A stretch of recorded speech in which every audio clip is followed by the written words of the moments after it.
Hi guys, it's the Walk-In Zero Dead here, king of the anime and manga unboxers. So today I've got a game unboxing for you guys, which I know is a little bit different. Hopefully you enjoyed my really sort of like goofy sort of Metal Gear Solid tribute opening. I changed it up slightly from the other one. So yeah, let's get this little beast unboxed.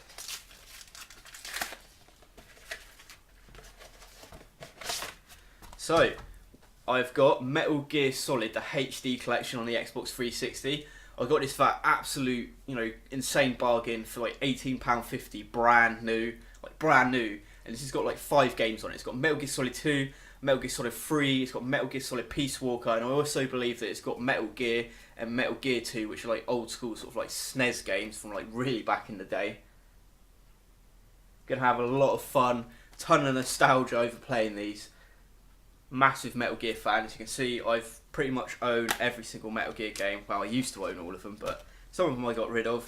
Show you the cool little booklet. It's got some like Metal Gear Solid 2, Metal Gear Solid 3 sort of like artwork. There's all the heroes from these 3 games. Also from Snake Eater, which is Metal Gear Solid 3, you get like a cool little comic inside it, which is pretty awesome. It's got like 2 discs. Show you the discs, nothing too special, but who cares? Metal Gear Solid.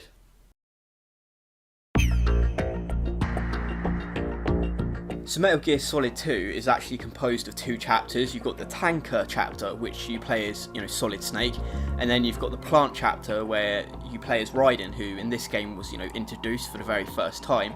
The basic plot for the tanker chapter is, following the incident of Shadow Moses Island, the Metal Gear's top secret technology was leaked out onto the black market because of Revolver Ocelot. As a result of this, countless variations of the Metal Gear have sprung up in every corner of the globe, and the Metal Gear has become like an increasingly common sort of like weapon. But basically Snake joins this anti-Metal Gear group, and he learns of a new prototype Metal Gear developed by the US Marines, which is essentially like this anti-Metal Gear called Metal Gear Ray. So he infiltrates this tanker, and basically he wants to find out what this new Metal Gear is, and there's like this mysterious group that's behind it, sort of like trying to overtake the tanker. We then skip to like 2 years into the after that, and you get to the plant chapter with Raiden, and this is basically on the Big Shell, which is this huge offshore cleaning facility, which is constructed where the tanker sinks at the very first chapter.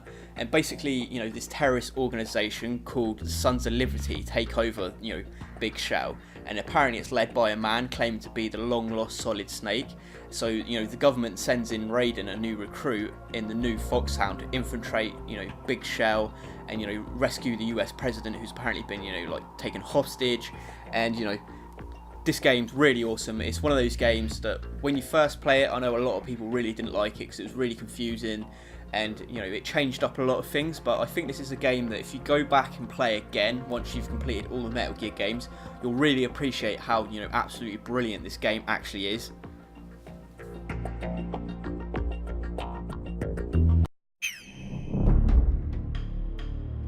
So Metal Gear Solid 3 is arguably the greatest Metal Gear Solid game ever played. When I first played this, it must have been like 10 years ago now, it blew my mind. The storyline was absolutely incredible, the gameplay, the graphics, they just completely vamped it up massively from Metal Gear Solid 2.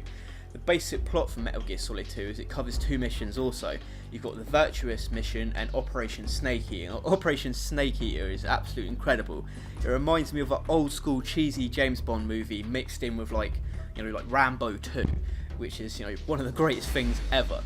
The basic plot for these 2 games is, this is the origin of the Metal Gear series, and it begins in 1964 at the height of the Cold War. Naked Snake, the man who would later become the legendary soldier known as Big Boss, heads into the Soviet Union, basically to help rescue this Russian scientist called Sokovich, if I pronounce that rightly, who's defected to the West. However, the mission ends in failure when Snake's mentor, a female soldier known as the Boss, unexpectedly defects to the Soviet Union, and the Boss is arguably even better than Big Boss himself, and the fate of the world is hanging in the balance as Snake is forced to question the true meaning of loyalty as he embarks on a lone mission to kill his former mentor.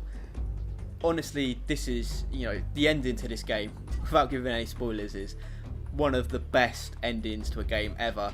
Arguably the best ending to any Metal Gear Solid game. I mean, I highly recommend you go download this on Xbox Live or PSN, or go pick this actual, HD collection up, because this game is easily, I'd have to say, my top 5 games I've ever played in my life.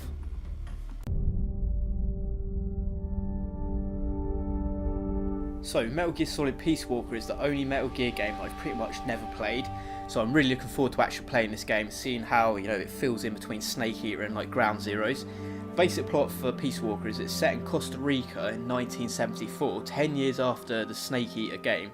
Naked Snake, now titled Big Boss, returns as the main character, and he's now running his own mercenary group, and he's decided to break away from the Patriots founded by, Major Zero. A mysterious group in Costa Rica has created this new weapon called Peace Sentinels, and they've deployed it in the country. Now, despite Peace, Sentinels being equipped with firepower equivalent to that of a land army, the Costa Rica, government can't do anything about it because the country's constitution, doesn't allow them to create their own armed forces. And, the Peace Walkers now present a real danger between the balance of power between the East and the West again.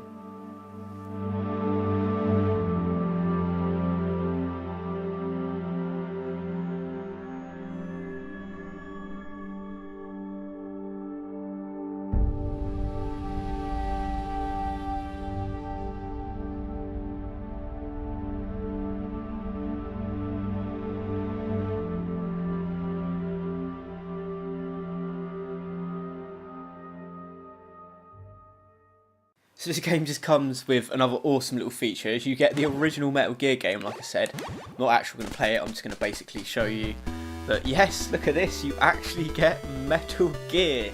This is so cool. So you technically do get 5 games in one. Wow, really going to look forward to playing this again. I may just have to go Metal Gear 2, Metal Gear Solid 2, 3, 4. I'm going to do it all that way, man. I'm going to go wild. This is going to be awesome.